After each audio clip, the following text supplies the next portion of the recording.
तेरा भाग दे 28 में 7 को। 13 ला के दिखा तू। 13 आएंगे। अब मैं 7 को देती हूँ 28 में भाग। हाँ ठीक है। हाँ भैया। अब 7 से 2 तो भाग होगा नहीं। हाँ ठीक है। हाँ। अब मैं देती हूँ 8 में भाग। दे भैया। 7 एकदम 7। 8 में से 7 गए। अब ये 2 निकाल ले यहाँ पे। 7 दिया। ये देखो सब आ गया आंसर 13। अच्छा तो 7 को गुणा 13 में करेंगे तो भी 28 आने चाहिए। अगर ये सही है तो गुणा करके दिखा। भाग समझ में ना आया मेरे। गुणा करके दिखा। अच्छा 13।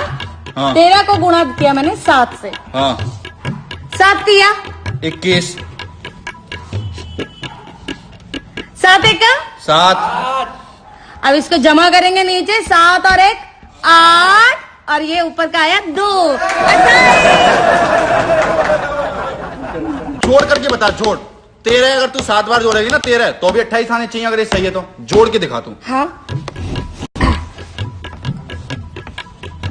1 13 2 13 3 4 5 6 और ये 7। मैं जोड़ूंगा।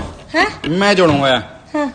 3 6 9 12 15 18 21 22 23 24 25 26 27 28।